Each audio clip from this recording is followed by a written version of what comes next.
Piano. And I must say, my show. Almost $300 million. So the show has come to stay. Mumbien na yesu. Na yentiti o man. Na wonso oni nipa. E daddy e Ghana for dia. Enye BP dia. Enye NDC dia.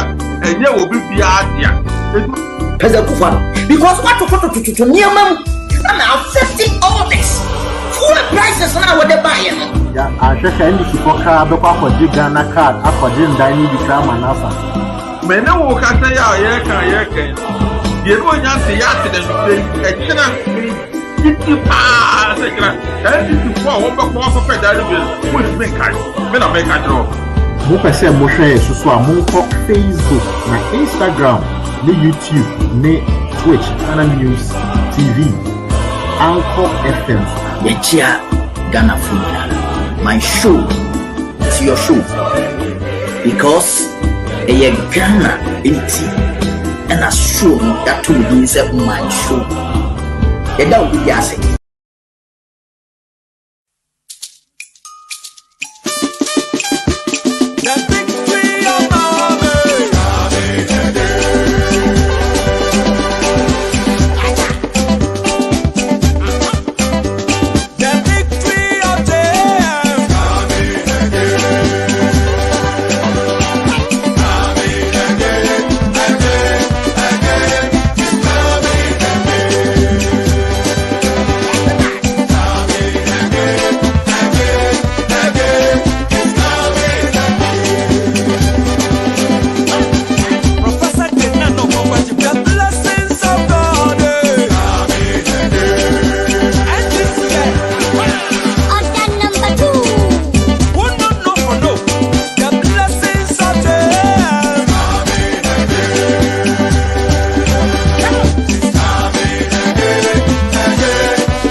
Yo, ahwefo na yetifo mohwe ye free chiri benche.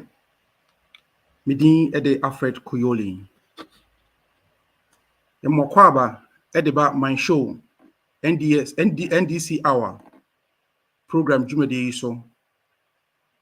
My show jumedi and today Ghana News TV. So the san I'm sending to kesi no so he stream live or YouTube, Facebook, Instagram, Twitch, and also via satellite. And as our podcast so which me etie or anchor.fm. So yes, said ye dwumadie no moagye atomu na ebribia moboa ma dwumadie no konkan ɔman kyekyereye sɛ de bia yɛka no ntana yɛhyia ha na anwumre yi nti sɛ anwumre yi sɛ wohwɛ me a wobɛ like page no ko Facebook and YouTube, all other platforms wo like no wahye so that for so a almost Ghana yi de do makoma so no atumi ahwɛ na omotie bi me tena dwumadie akonwa mu ama ɛyɛ me senior comrade Peter Mensa said the munim no ɛyɛ yenua Peter ɔno na da bia dwumadie odi ho kyia men na esan dwumadie bi nti yenua Peter nnɛ wontumi nka yensa dwumadie no so awodi na ho hia pa no so pepesa meka ho asɛm kakra esan sɛ yenua Peter na nigye emabunu yiedie esukufo nka nkoro nti wotunu ho asi hɔ sɛ ɛyɛ Graduate Students Association ɛwɔ Ghana obese odi omonim afi we ni afi ebesi mu no na wayɛ ntoto yɛ as Grasak president ti yɛsrɛ adisuafo a mo Ghana graduate students undergrads mo nyinaa sɛ mo pekandifo a wɔyɛ selfless dedicated wɔyɛ compassion ɛma students welfare mesrɛ wo san Peter ho a onye obi abiem Comrade Peter, I salute you. Nyamenka ho yeta wo hyeso den. Yeah, etiefo yedamase biem se mokan ho na programming befa akwanye so achia mempanyimfo kakra eye ye NDC akatamanso ye former president eye ura John Dramani Mahama enchian command kese pa na nwumre yi eye general secretary General Mosquito General 1 enchian command eye ye national chairman Rufusampofo nso ye chiawo and afa ye indefatigable communication officer national communication officer eye lawyer Sami Jamfi nso so ye chiacha bebre hwe yesi mi wure befi mi wure emfi all the national executives, regional executives, constituency executives, branch, polling station, and even the members, all members of NDC, church yamunina. Na mi tufa na ma bawura ewiasa fene nyina NDC in diaspora. E chianko munyina ne titiriu ene NDC the German chapter. Chianko ma ye chapter chairman Dake, ene ye chapter secretary. Secretary Jerome and Chiankoma. Hey, your chapter communication officer, so Comrade Jasper. I salute you, sir. Afi all the communication team in the German chapter. Greetings to you and kudos to the hard work you are doing in helping the NDC and, of course, making sure Ghana becomes the dreamland we all aspire it to be. Thank you so much. And let me walk special guests. Ebi ewo dwumadi so. And my special guests what tree, but ne boro ne tree kan nye papa sa. So what the tree anim say opese or poto eno brofo mu. And who say program international program claim program unti. It doesn't matter what language we use on this program. I think it wouldn't be a problem. Inti remember, yes, guest na kwaba. And my special guest today is in the person of Comrade Albert Dechi. Comrade, you are welcome. Thank you very much, my brother. Ghana News TV. Yeah, a little introduction about my comrade. He is the NDC chairman in Coburg branch here in Germany. And of course, he's a PhD student at the Center of Development Research in Bonn. Bonn is in Germany. And his research interest is in cross-border access to education in West Africa. Comrade Abbott, I hope I got it correct. Yeah, right on point. Thank you. You are most welcome to my show NDC Hour, and of course on Today Ghana News TV. Thank you very much, my brother, and thank you for hosting me on your program today. I wish I had appeared on your program on happier times, where we could have very lively discussions about our country, Ghana, and be happy as citizens of Ghana. Unfortunately, as we all know, that is not the state of affairs in Ghana. We are in trying times, and but we have to persist for God and country. Yeah, as the saying goes, it's better late than never. And of course, as I said earlier in my intro in Akan language, as NDC is known for to be a nation builder party. Our interests, aspirations are to see our country Ghana prosper.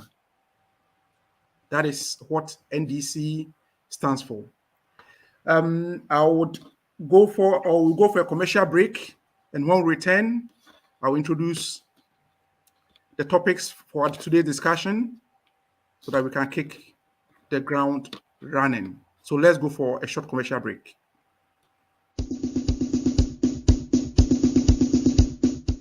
Dear member of the NDC party, as we are mobilizing towards elections in 2024, you can support this cause by paying your party dues or making a donation. Payments are now easier than ever. Using a smartphone or a computer, you can make payments online via www.ghanandc.com and click on Go to Dues Portal or www.ndcpayments.com. Select Click here to pay your dues. Type in your full name, your member ID, phone number, email, and the number of months you are making payments for. Then click on Make Payment. Choose your payment option, card or mobile money. Enter payment details and pay. Or simply dial *920*255# and follow the prompts. This platform can be used for all party payments. Kindly take note, you cannot file for nominations if you have outstanding dues payments. You can also pay your filing fee via the same process. Scan the QR code provided to pay dues and file for nominations.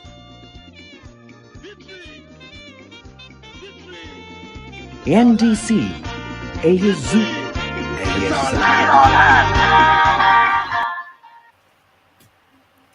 Yeah, viewers, you are welcome back on my show TV, on Today Ghana News TV. Yeah, our topics for today's discussion, we have two topics for today's discussion. And the reason why these topics has been chosen are simple. One, as I said earlier, we want a better Ghana. We want democratic, peaceful, and tranquility Ghana. That is why these topics has been chosen. And our first topic for discussion is voter registration. Ghana card as a sole requirement. And then the second topic will be depreciation of the cedi. Who should be blamed? Who is responsible for Ghana's economy? When the economy goes well, who takes the credit? When things are going bad, who will take the responsibility and say that, yes, I got it wrong? That we look at it in our second topic.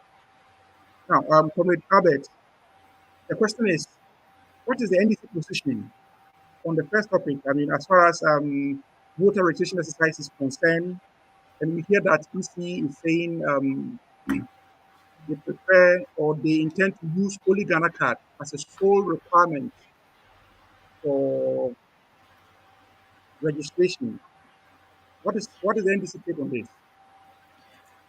My brother, like I said during the introduction, we are in difficult times.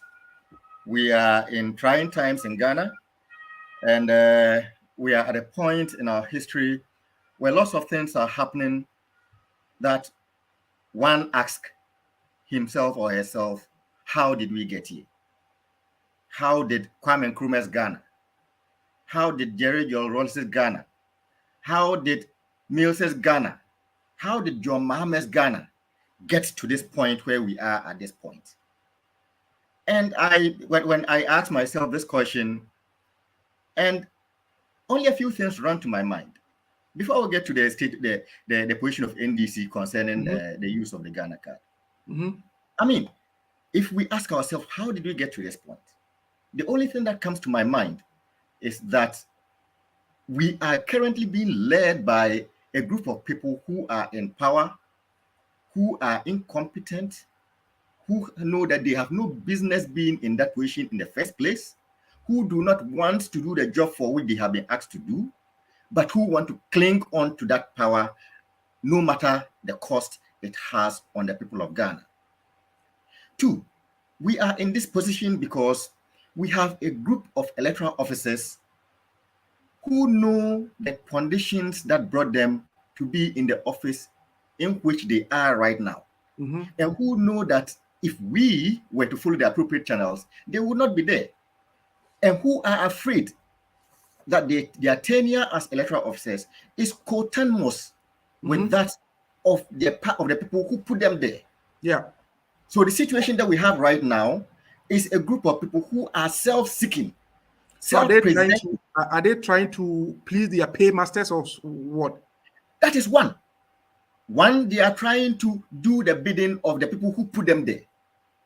2, they know that should the people who put them there no longer exist or be in the position in which they are going to follow them out, because they know that all things being equal, they do not qualify to be in those positions they are as we sit and as we talk today. But let me ask you, comrade, yes. Why should they think this way? Because you and I know that Dr. Aferijan was brought during Jerry's era. Yes. And he transitioned into John Kufuor's administration. Yes. He held the elections, which actually was very close tie between our late President Atta Mills and the current president. But at the end of the day, he didn't worry so much about who is in power. He was actually doing his work. So why now the current EC thinking the way they are thinking? It's only clear and simple, because the laws that are set up for the appointment of ECs are not supposed, if we follow them to the latter, those are not supposed to be partisan. Once an EC ascends to that position, the person is guaranteed to the end of the person's tenure. Yeah. But you and I know the conditions under which the previous EC, Madame Charlotte, was removed and dragged out of office, and her name dragged in the mud. And we know the circumstances based on which these people were appointed. And we know how some of the appointees right now heading top electoral commission positions previously had dealings and engagements with the new Patriotic Party. And so this only tells me one thing, that these people know that if the right procedure was to be followed, if Madame Charlotte Osei was allowed to do her job, they would not be in the positions in which they are. So they are afraid that all other people are going to be as petty as they were, as petty as MPP was when they came to power, and that they'll be booted out of office should the NDC MPP not be in power. And so the plan is to continue to maintain the party, the MPP that put the party that put them in power as long as possible, so that they can continue to enjoy the positions in which they do not belong. However, lawyer Charlotte Osei actually held on to her integrity, even though she was appointed by our former president John Dramani Mahama. When the People's Choice surrendered into the opposition party, he declared Nana Akufo-Addo as a president-elect. Perfect. So why can't it so? How can't it be? Why shouldn't it be the norm? That should be the norm. But we are not in normal times in Ghana anymore. And we all know this. Everything is turned upside down. Left is now right, right is left, bottom is up, and up is bottom. In today's Ghana, people who are supposed, we are having spare pegs in round holes. In round holes, yeah. And that is where we are right now.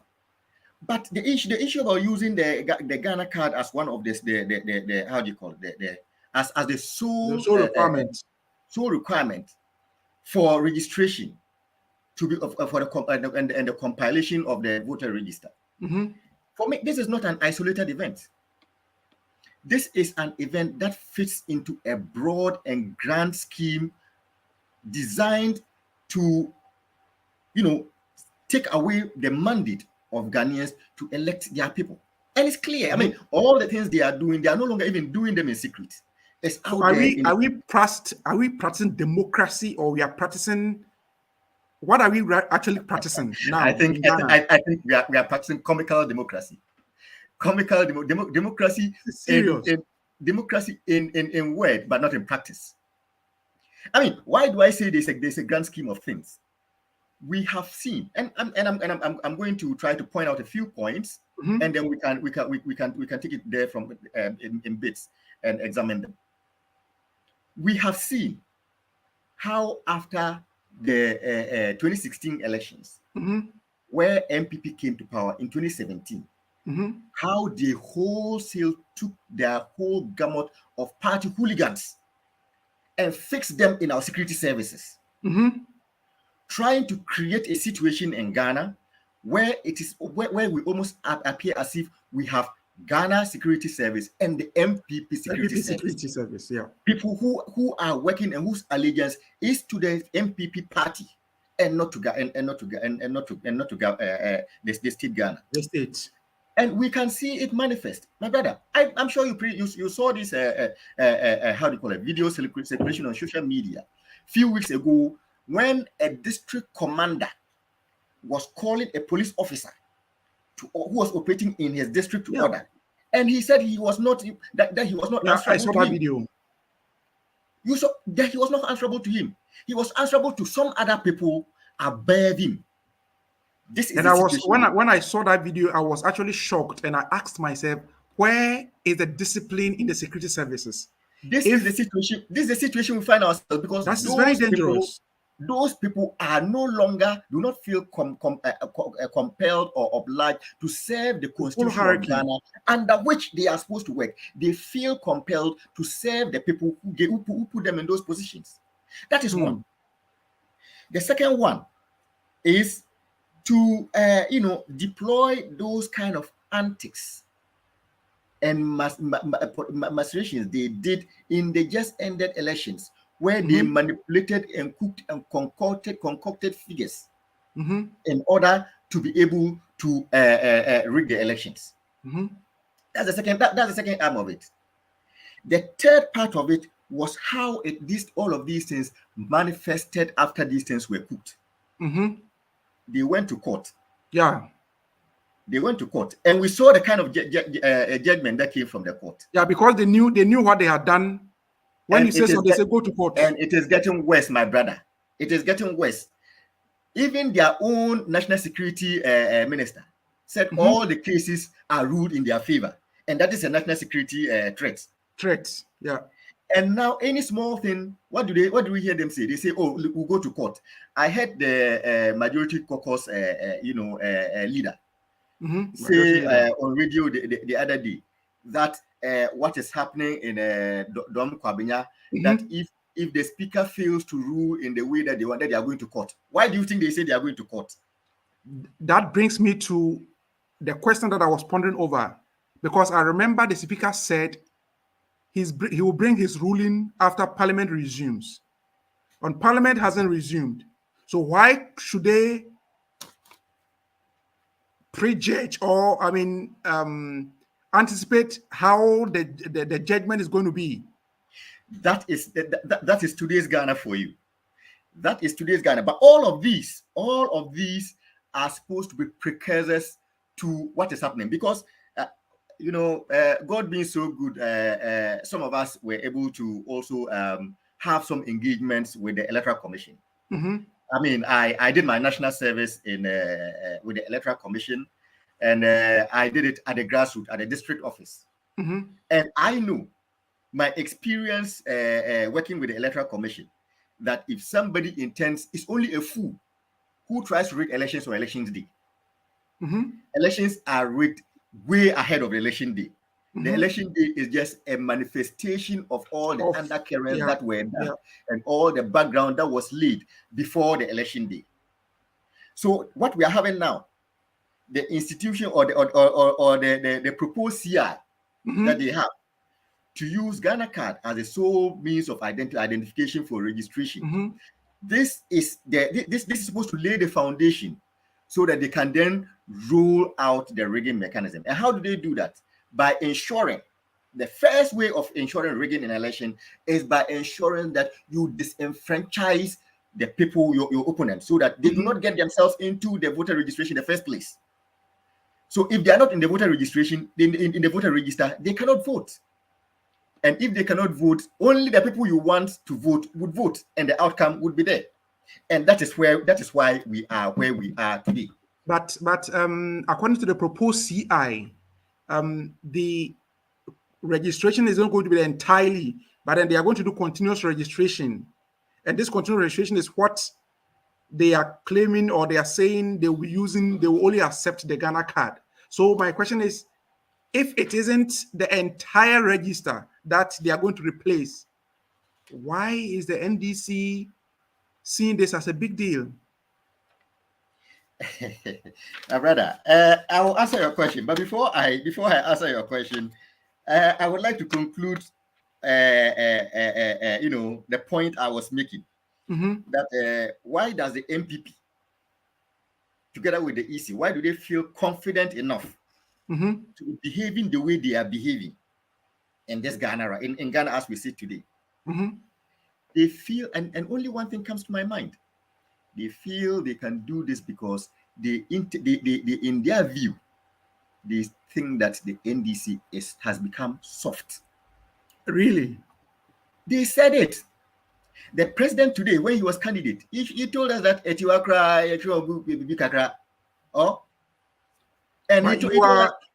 you are a branch chairman. Are you soft?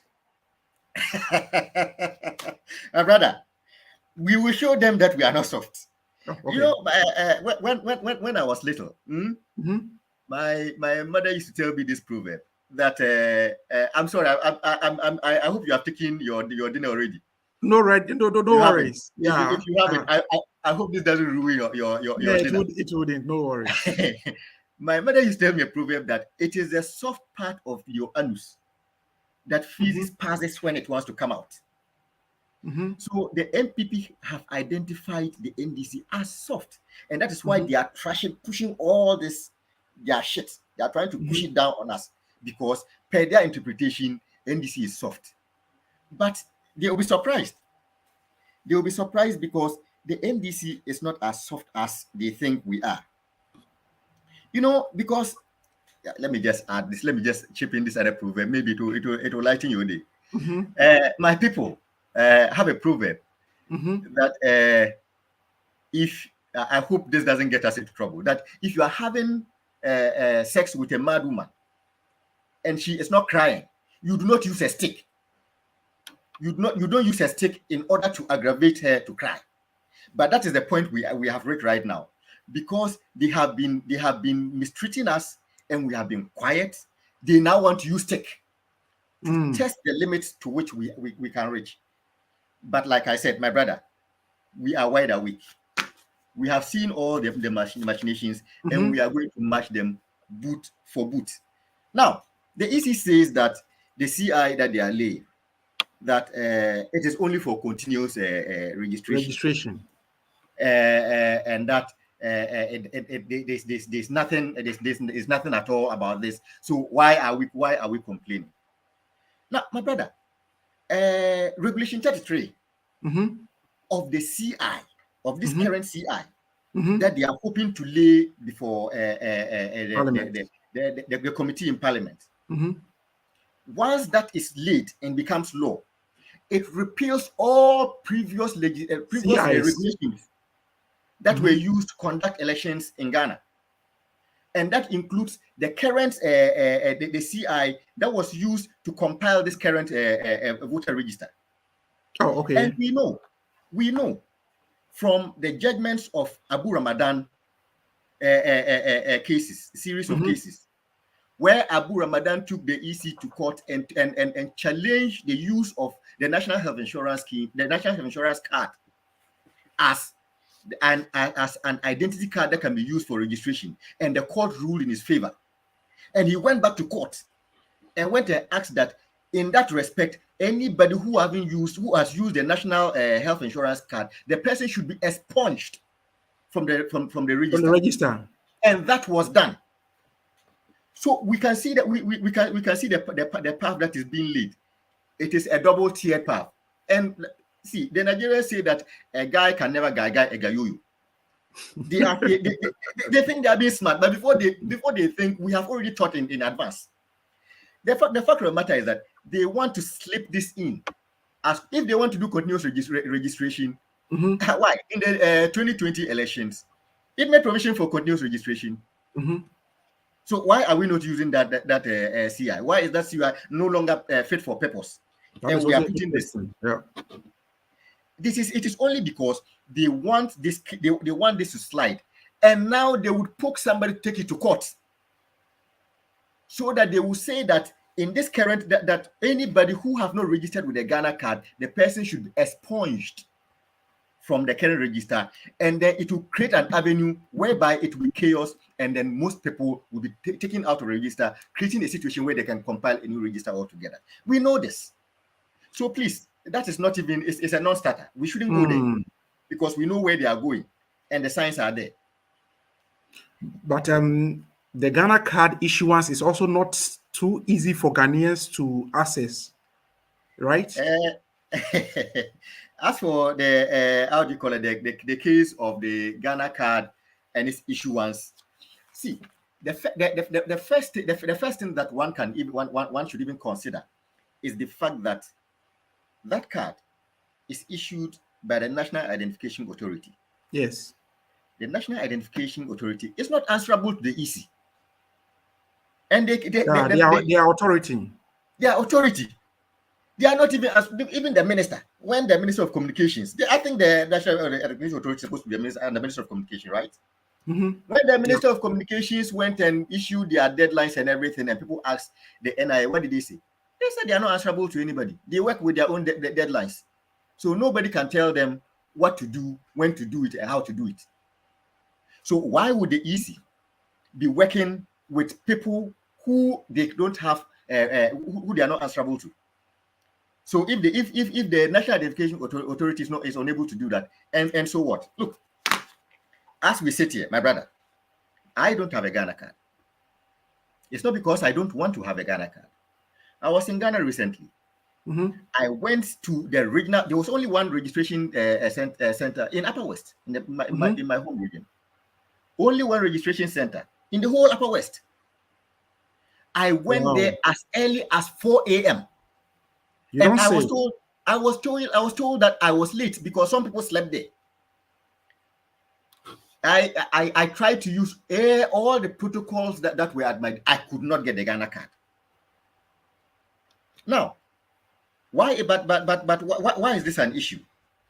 This is an issue because the Ghana card, as we the NIA, we know they have told us there are challenges. That in some places, it's not as if they do not want to register. It's because they have connectivity issues. In order for them to do the registration, they need internet connection. And there are connectivity issues. That is one. But the most important thing, and I think this is where the MPP is driving at, is to staff the National Identification Authority of Resources so that they are unable to do their work. And by not being able to do their work, they are not going to issue cards to the people who are so deserving. We know this because, and how do we know this? We know this because the NIA said that this year they requested for 300 million as their budget. They were giving 120 million, less than half. Wow. They were given less than half of the amount they requested. And this is what they are supposed to work with. How will they work with these kind of things? Now, when we talk about these things, they say that the NIA have been able to register so many people, and that because they were able to do that within 2 years, they believe that they will to mop up the rest of the population. I mean, saying things like this gives you the impression that these people have never implemented any meaningful project before. They've never implemented any meaningful project before. Because if anybody has implemented any project worth its salt, the person would know that at the onset of any project, the uptake is high. Yeah, and as you get to the tail end, it becomes increasingly difficult to meet your targets. That is because from the beginning they did mass registration and all that. Exactly. So the people who are able to register right now, there is a reason. They are inherent bottlenecks, and it would surprise the implementers to know that even though it took 3 months or 90 days to register millions of people, it can take them 10 years and they only be able to register 30,000 people. So the issue is, how do you ensure that all of these people are registered before you go on and do such a thing that you are doing? And we also know that the the cards as are being distributed. They quote figures and they brandish them. You know, let me bring these things up. And these are figures that even the EC, that is not supposed to be the NIA, but the EC give us these figures because they said that they wrote to the NIA, and NIA supply them with the figures. Now, we know that per the population figures in Ghana, we have a little over 30 million people. Yeah.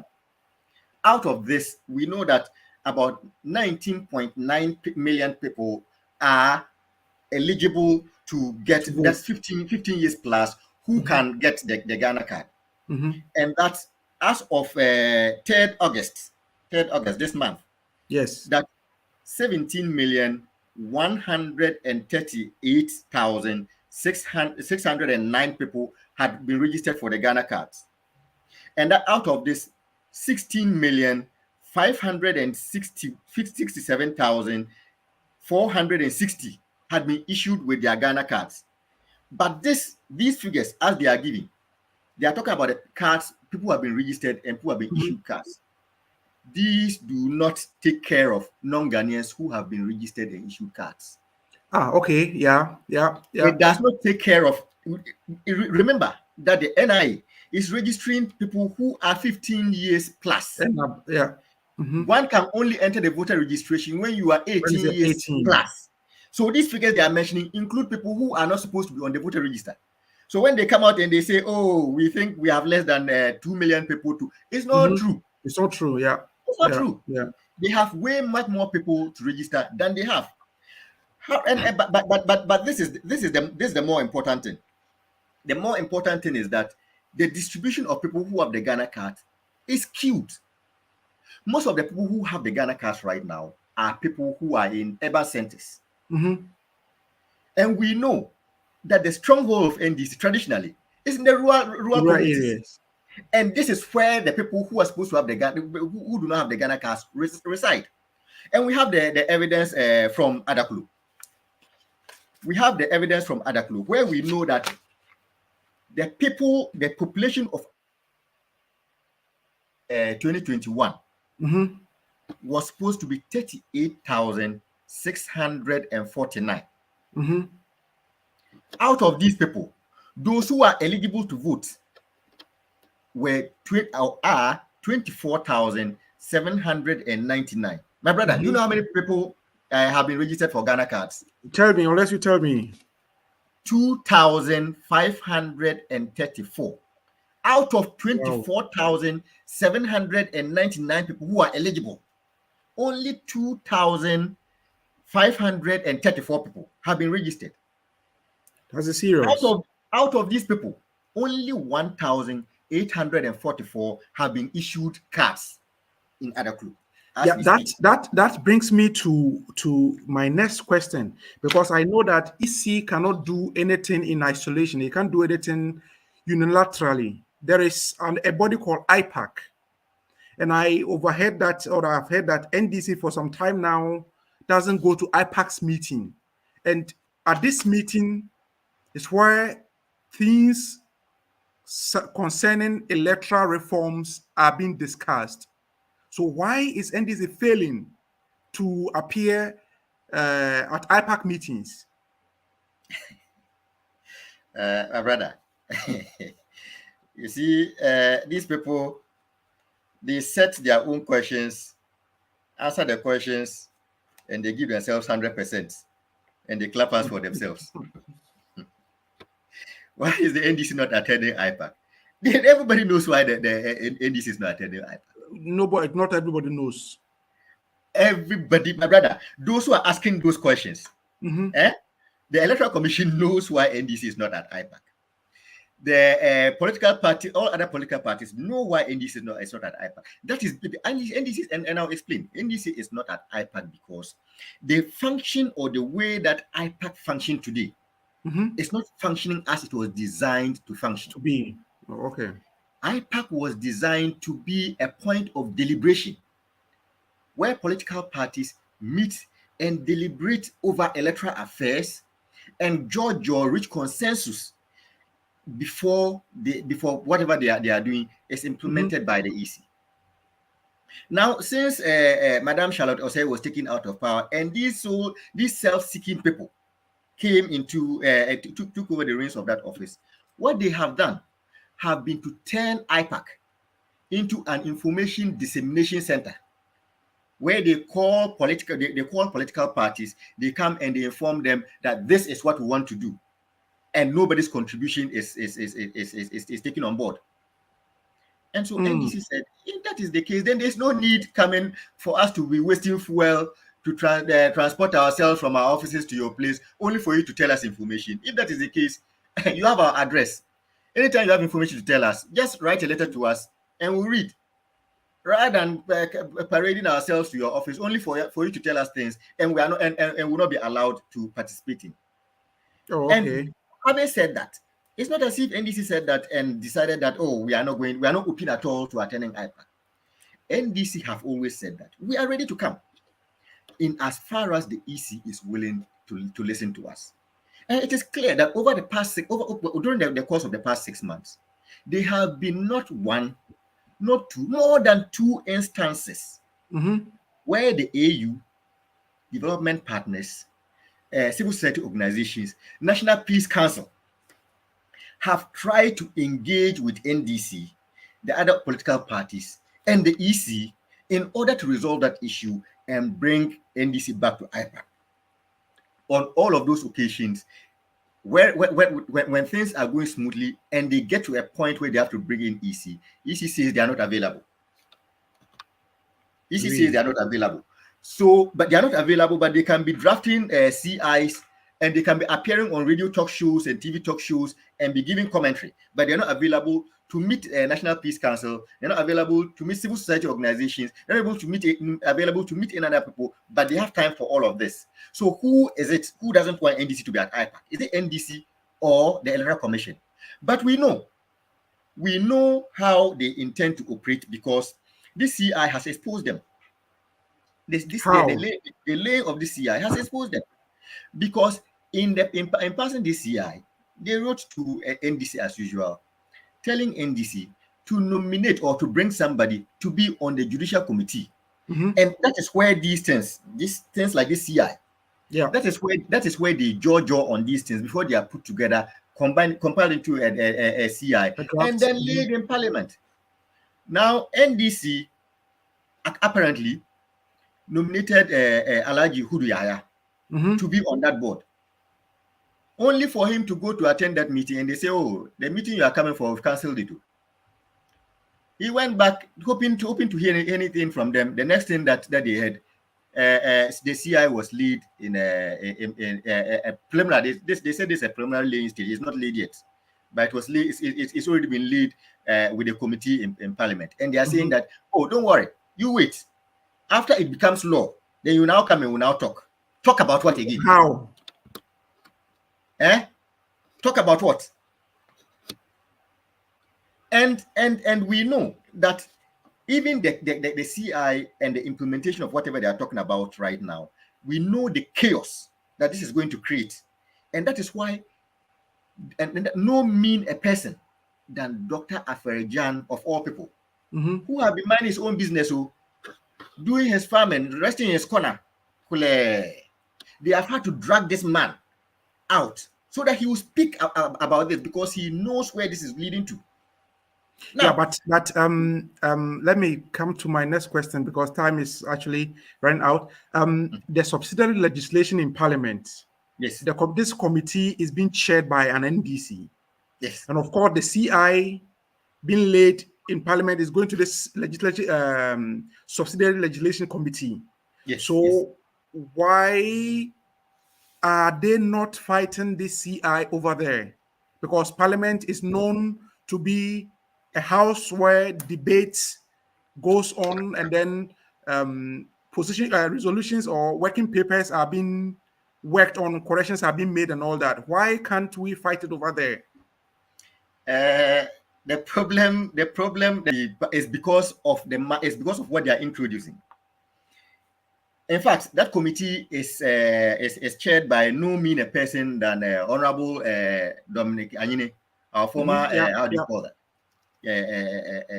This thing. CJ. Yes. Attorney General. Attorney General. Yeah. But the reason why we cannot do anything about it if we do not talk about it right now is because for instruments like that, once they are laid, and let me insist that it's not laid yet in its current state, it's not laid, because once it's laid, after 21 days, it becomes law. Whether the committee works on it or not, it becomes law and it's binding, and it's got to be worked with. So what we are dealing right now is pre-laying, so that the committee will look at it. But here is the thing. Once that thing is sent to that committee, the committee cannot change even a letter in it. The committee is not allowed to change anything in that CI. Even if there are typo errors? What they can do is to reject it outright, so that whoever is laying it, in this case the EC, will go and work on it and resubmit it. But if you cannot put your own inputs there, and how is this thing rejected? It can be rejected by 2/3 of Parliament. And you see where I'm going. 2/3 of Parliament. And this does not have 2/3 membership in Parliament. And so is this based on the Constitution, or how are we imposing such powers to electoral committee to lay such a CI that if he lays, no one has, even Parliament has no authority to make corrections? My brother, unfortunately, those are the laws we have in Ghana, and those are the laws that we have binding on us, and that we have to work with. And so that is why we have to talk about this right now.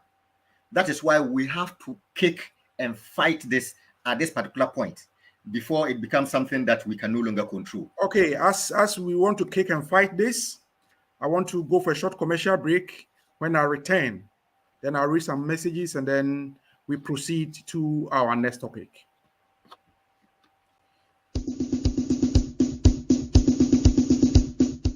Dear member of the NDC party, as we are mobilizing towards elections in 2024, you can support this cause by paying your party dues or making a donation. Payments are now easier than ever. Using a smartphone or a computer, you can make payments online via www.ghananndc.com and click on Go to Dues Portal or www.ndcpayments.com. Select Click here to pay your dues. Type in your full name, your member ID, phone number, email, and the number of months you are making payments for. Then click on Make Payments. Choose your payment option, card or mobile money. Enter payment details and pay. Or simply dial *920*25# and follow the prompts. This platform can be used for all party payments. Kindly take note, you cannot file for nominations if you have outstanding dues payments. You can also pay your filing fee via the same process. Scan the QR code provided to pay dues and file for nominations.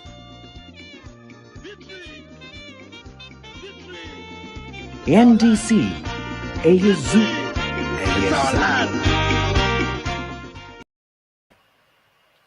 Yeah, viewers, you are welcome back to my show, the NDC Hour, on my Today Ghana News TV. Yes, it's time for me to read some messages that our cherished viewers and listeners have sent to us. Yes, I'm reading from Kwaku Adi. I'm watching live from Amsterdam, Holland. And then Osei Superior. We need to rescue Ghana. Watching you from Barcelona, Spain. And this is from Mary Gardina, watching you live from the UK. This message is from Patient Dakon. Good morning, watching you from Hamburg, Germany. Tom Nutako writes, good evening, comrades. And then from my sweet sister Mila Toglo, good evening, comrades, watching you live from Hamburg. Our sister Grace Talks also write, good evening, comrades. Victor from Cologne branch, watching you from Germany, Cologne. Desire Ali Bakar, watching you live from Frankfurt. Kudos to you all, the great communication team of NDC Germany. That is from Grace Stokes. Congratulations to Alfred and his guests. I'm enjoying the discussion. That is from Desire Ali Bakar. Thank you. Good evening, comrades. Thank you for working for our great party. Watching you from Warsaw, Poland. This is from Kunte Nana. Thank you, Nana. This is also from Nana Tafrimu. Watching you live on YouTube from Tatale, Northern Region. We are really suffering in Ghana. We wish NDC is back to rule Ghana. NDC will surely be back, my brother. This is from Torizon Dachi. Keep the fire, or keep firing, boy. And then somebody give us kudos. That is from Mumuni Napari Hanifa. And then Rose Salifu also gives a thumbs up. Thank you, Auntie Rose. Eyezu, that has been written by Dautuos Nana, if I got the name correct. And then Agbale Sosi Gako writes, the economy is now managing NPP and not MPP managing the economy. God save Ghana. Wow. And that is from Sita Laskaya Abdullahi. Khalid, listening to your guests give me clear understanding of how the entire NDC thinks and understands about the Ghana's card. It's sad. Yeah, so far, Dada, these are some of the comments we've received. Keep bringing your comments. And if you just join us, this is my show on NDC Hour, live on today's Ghana News. Please share the page, like it, and then tell people to also follow us on YouTube, Facebook, Instagram, and other social media platforms. Now, we'll move on. Before we move on to our second topic, I would want the producer to play us one CD, two or a $1 2 CD video. $1, 1 CD. In the time of Mills and Mahama, 2 CDs, $1. If I was them, I would say to the people of Ghana, I'm sorry. We are sorry for the poor work we have done. We're going to go and think about ourselves. But that is not the people we're dealing with. The fruits of office, the money under the table has become sweet for them, so they're determined to stay. Are we going to allow that to happen? Are we going to allow that to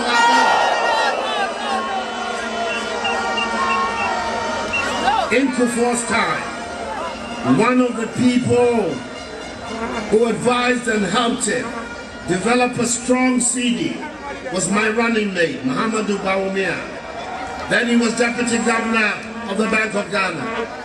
It's one of the reasons I brought him to come and join me, that we will work on the CD and create again a strong CD that will be able to allow us to develop our economy and allow our traders and our to be able to develop.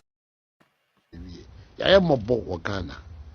It is Sikaso, or may you hear my Nenam a memoir enquietino. A come there. Oh, dear, we are hungry because of bad governance. Yeah, viewers, you are welcome back once again. Now I want to introduce our next topic. Of course, as the videos we've played suggest, we are discussing city depreciation, who should be blamed. And before my guest bring his submission, producer, I want you to play me where the vice president, when he was a running mate, comparing countries as to why only Ghana inflation is skyrocketing. Can you play me that video, please? Today, all over the world, fuel prices are rising in virtually every country. Food prices are rising, inflation is high. It's at a high for many years. The question that you have to ask is, how can global phenomena skip Cote d'Ivoire and all the surrounding countries and only attack Ghana? How? How does it happen? Yeah, Comrade Albert, the ball is on your court. Brother, you said the depreciation of the Ghana cedi, eh? Yeah, correct. Whose fault is it? Yeah, correct. Who should we blame? Who should we blame? Or as we see it in our local balance. Now who caused some? Now who caused some? Correct. Yeah. Well, according to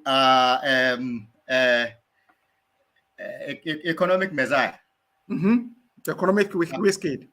According to our digital superhero and digitized vice president, it is the NDC that caused it. That is the cause of Ghana's economic problems.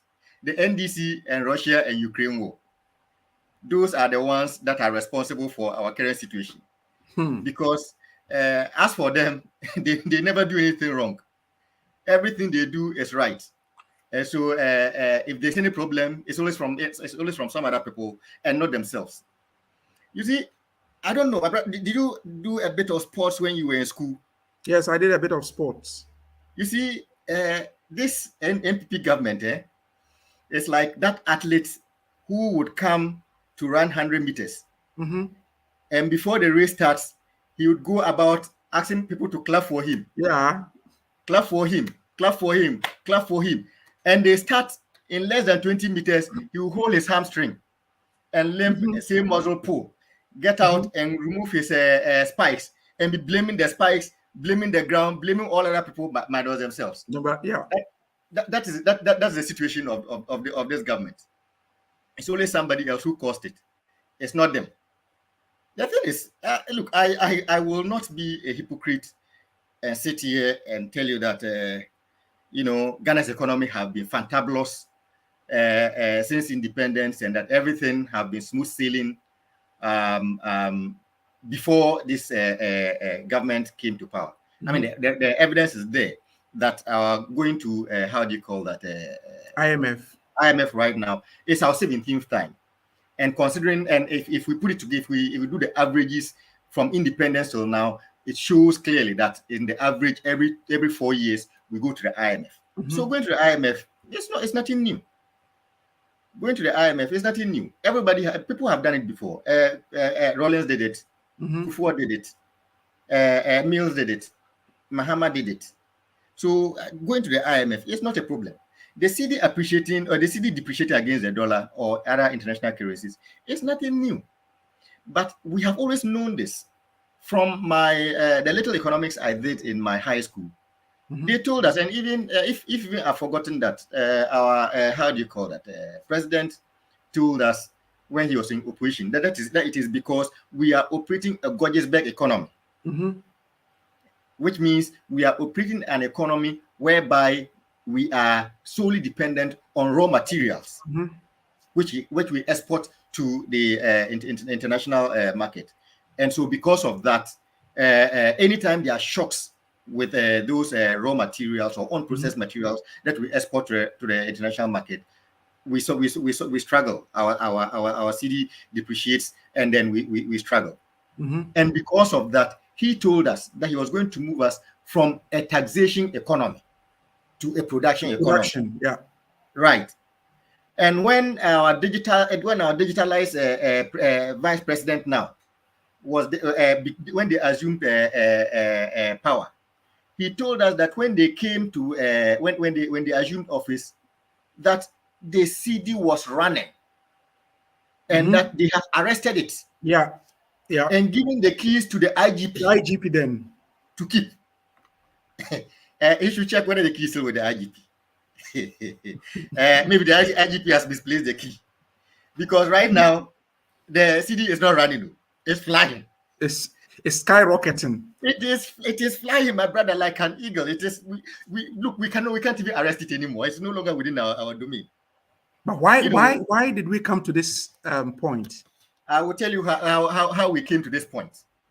We arrived at this point because you remember during President former President Mohammed's tenure, when we had all the commodity prices were at their lowest. Yes. And coupled with Dumso at the time, the economy was doing terribly. And at the time, humble as former President Mahama was, he said, look, we can't do this alone. Let all of us, the economy is not an NDC economy. Yes. It is a Ghana economy. Yeah. So let us pull together and raise Ghana solutions that we can use to solve these things. And so we called a meeting and they went to Senchi. Yeah, that's the Senchi consensus. All other political parties were there. Civil society organizations were there. Of course, NDC was there and government was there. You know who wasn't there? The NPP as a party.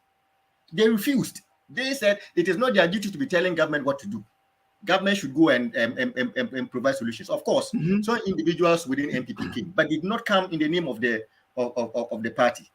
But that I remember Osafo the senior minister wanted to come at then, and they warned him that if he dares step his feet there, he'll be expelled from the party. And as a result, he didn't go. So they refused to attend. In this century, homegrown policies were put forward to help us develop long-term solutions to be able to fix the problem of the devaluation of the cedi and the cedi losing its risk against the dollar and other currencies. Among them was how to instill fiscal discipline so that we cut our cloth according to our cloth. So we did all of these things, and former President Mama was very humble to say that, look, that there is that the meat is down to the bone. Yeah. And so we should toughen up, tighten up. We did that, disciplined ourselves, and then by 2016 the economy was picking up. That is how come that even though our credit rating at the time was B-, the forecast, forget about what they say right now. The forecast is usually what is important. The forecast was B-, but with a positive outlook. Which means that if you didn't even do anything at all, if you did just a little, but your future was bright. Now, you see, sometimes you see when God is not giving you something, so he's always trying to save you from a situation, but you don't know this. Yeah. If His Excellency Nana Akufo-Addo had just accepted that he's not going to be president of Ghana, he would have gone down history books. That's right. As the champion of democracy, as what have you, press freedom, and what have you. The human rights, the so-called human rights activists, what have you, lawyer, and all these human rights. Now, thanks to him and what forcing himself into power, he, together with his vice and economic management team, they are going to be taught in economic classes for decades to come as to how not to manage an economy. Not as to how to manage an economy. As to how not to manage an economy. Wow, that's a reverse gear. That is how they will be remembered by the history books of Ghana.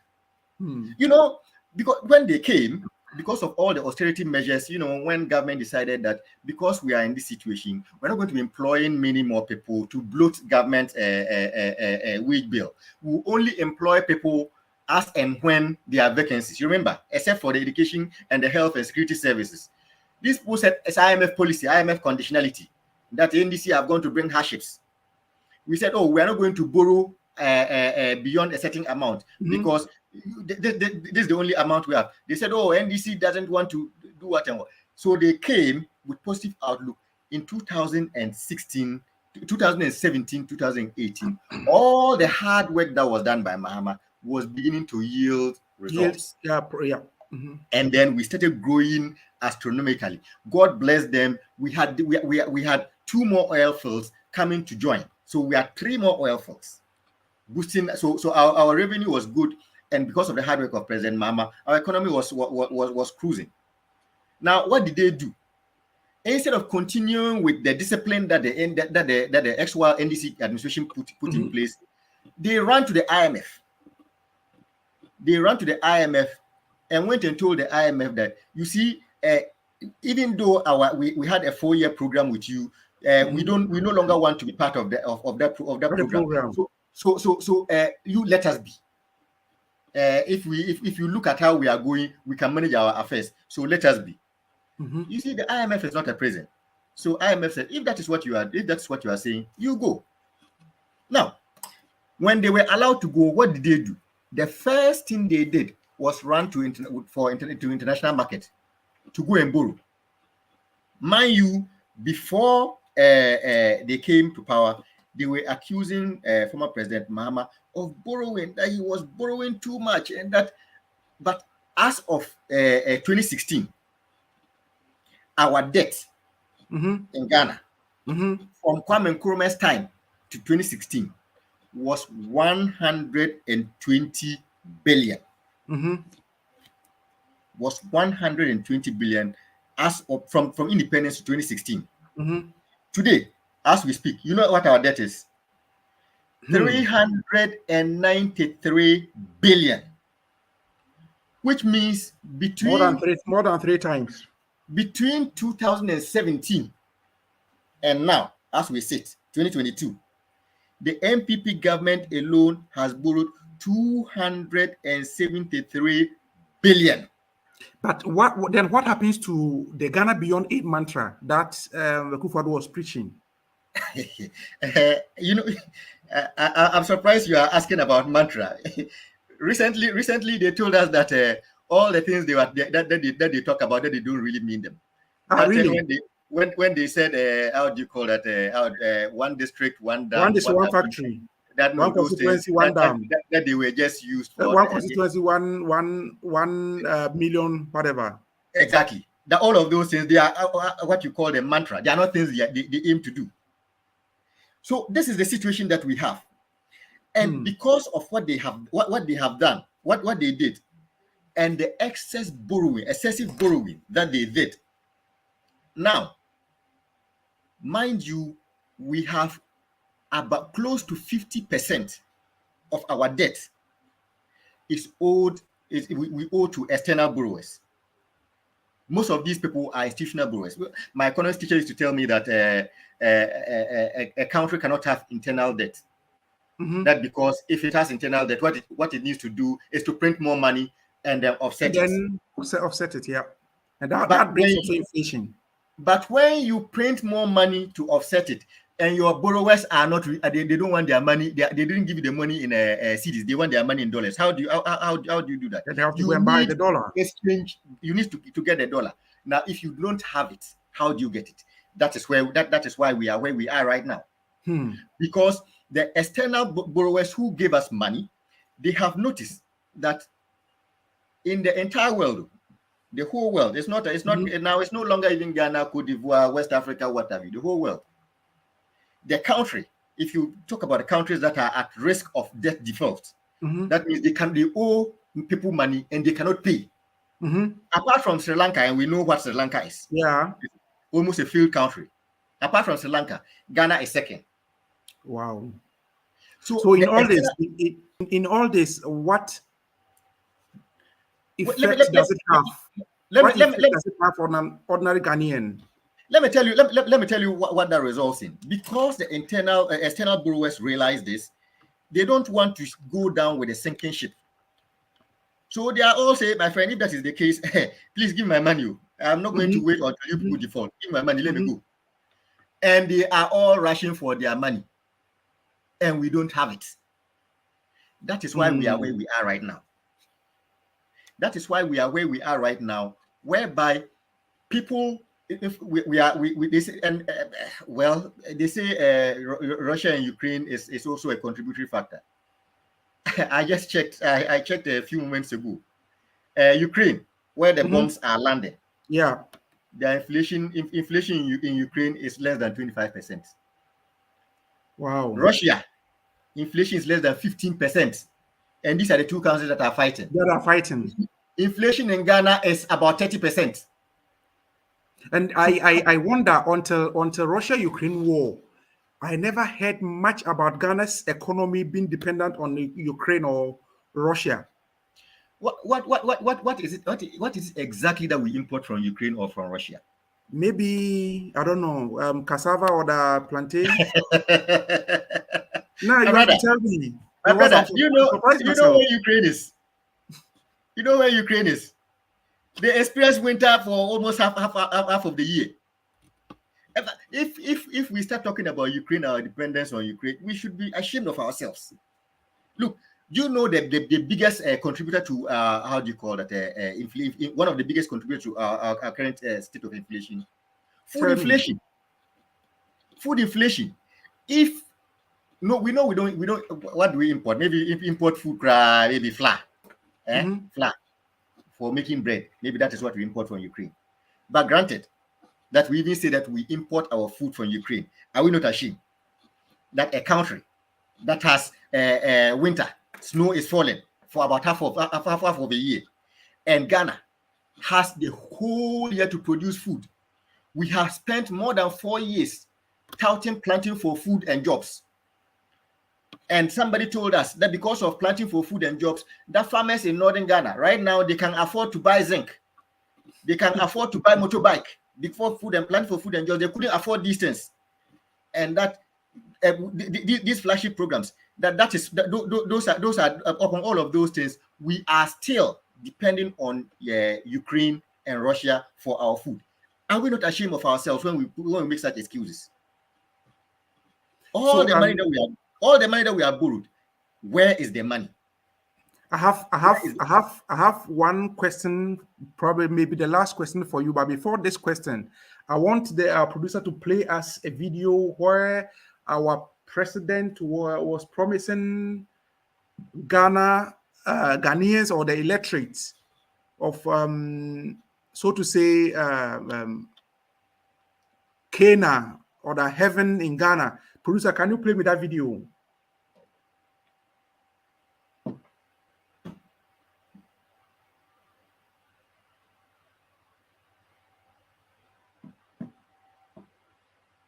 Okay, it looks like our producer is maybe because of technical challenge. When you get this video where President Kufuor was promising he would reduce when he comes fuel tariffs and he would reduce taxes and all that. If you get that video, please alert me and then I will let you play. And Comrade Albert, then my question is, if the way Akufo-Addo and his government has managed Ghana to this far, if that is how managing an economy is, and then is it even necessary for us to queue and go and vote for somebody to come and be a president? Because if all you can do is to blame your wolves on external factors and say that, okay, because of ABC, that's why I couldn't do this, then what value are you adding to what you met?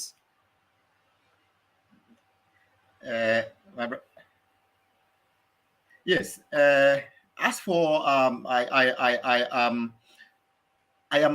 quite aware and I have my concerns about democracy, but my personal position is that as a country, we have already made our choice. We have laid our bed and we have made our peace with democracy.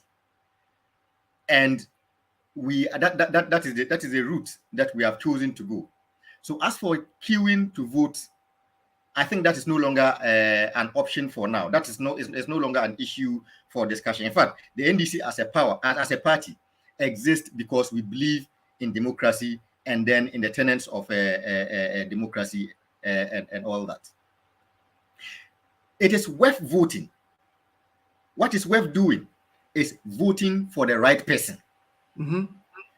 Not voting for people who can handle the affairs that they are asked to do. You see, not voting for these people who want the office. They want the largesse and the benefits of the office, but they don't want the job. They don't want to do the job. They don't want to do the hard work of governance. Anytime there's a problem, they turn around to blame all other people. When we say fix the country, they say we should fix ourselves.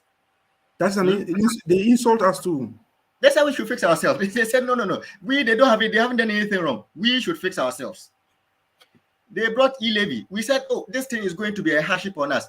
They accused us. They said we don't like paying tax. And they even said that we are what? We are describing us as if we are commodities that need taxing. The basic approach of this particular government have always been to put the blame down when any other person is accusing them of not doing the job for which they have campaigned for and elected themselves to do. So as for voting, I will say I stand for voting any day, anytime. We should vote for the right person. I remember this thing very well. You know, let me just chip this thing in.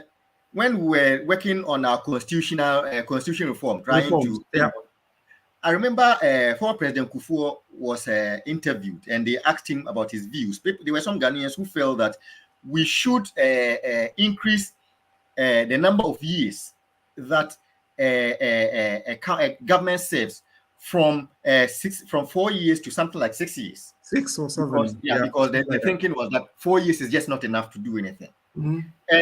And former President Kufuor said that that he understands what they are saying, and it's true. 4 years is not enough.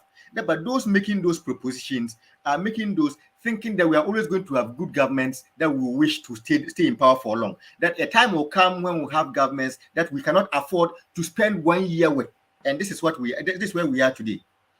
Today we are only faced with people who are obsessed about breaking the 8. The 4 no crowd we're able to break the 4. If not for the Takashi they used in the 2020 elections, we're able to break 4.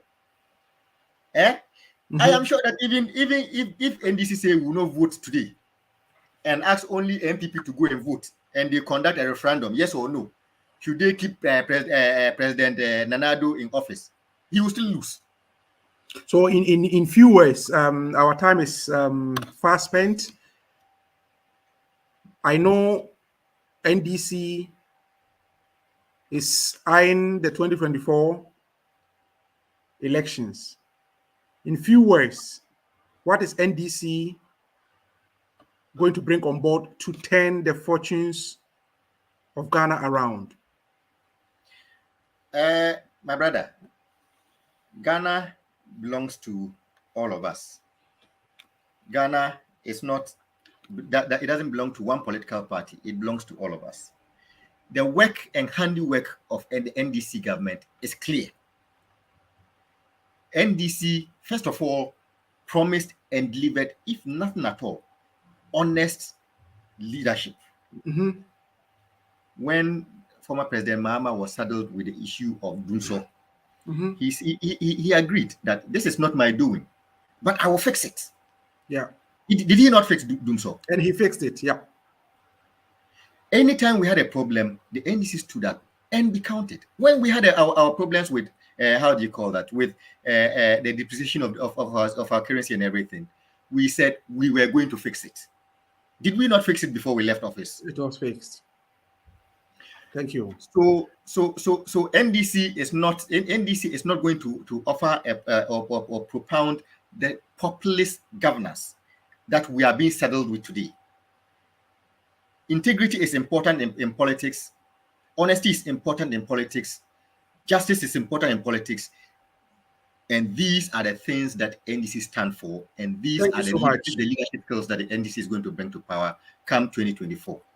Thank you so much, Comrade Abel. Let me read my last messages, then you wrap up on today's show.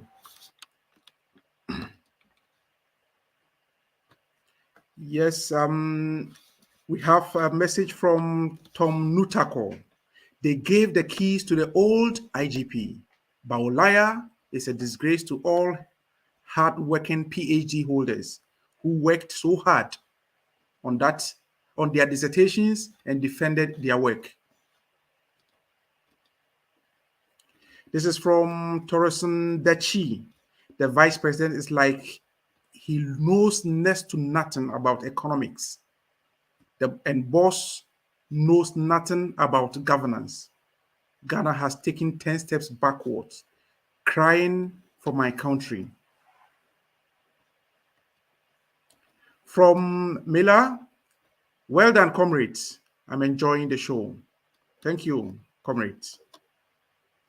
And he's from Leila Mahama. He gives us all thumbs up.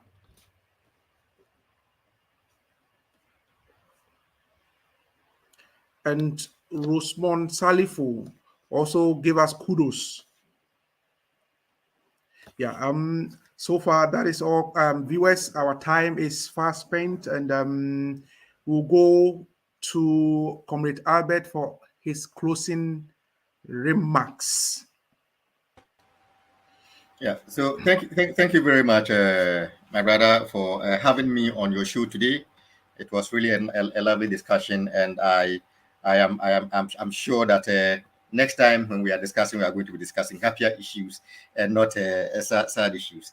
But to conclude, I would like to urge all NDC members to do well and go get their Ghana cards. They say once bitten, twice shy. Twice shy, yeah. They got us before, they are not going to get us again.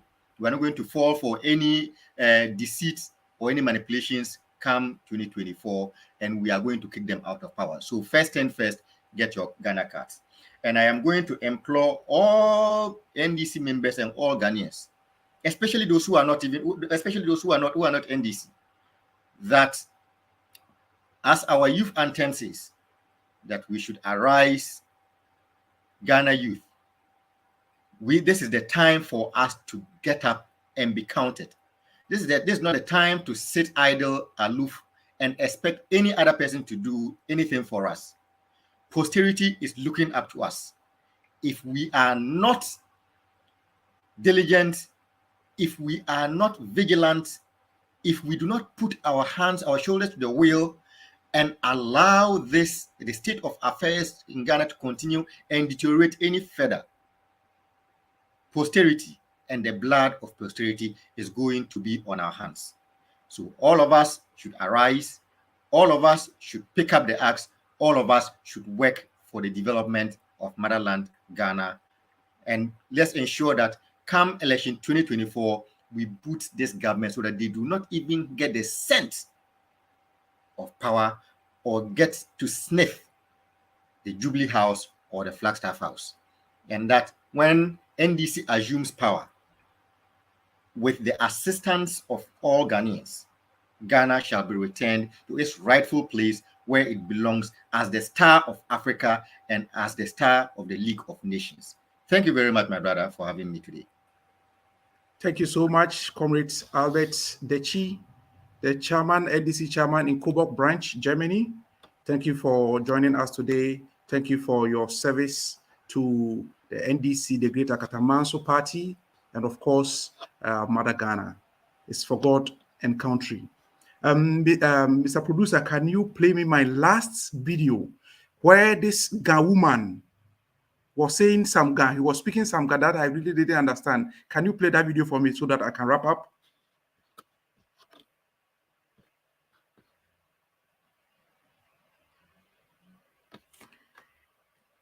It looks like today we are having some technical challenges with our videos. Unfortunately,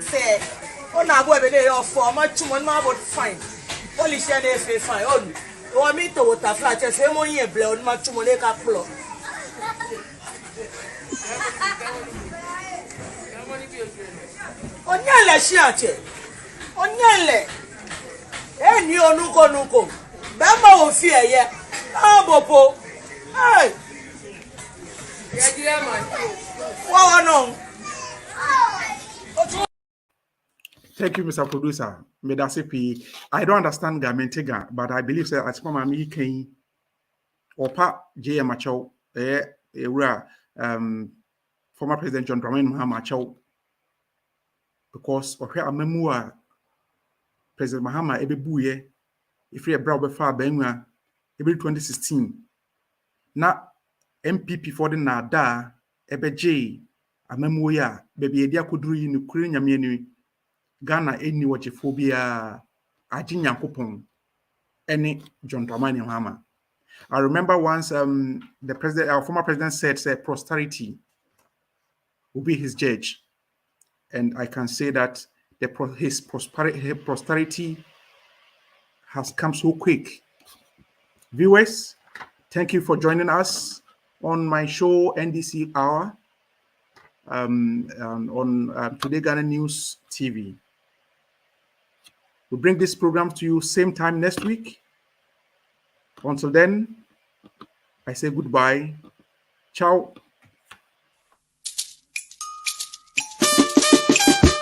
That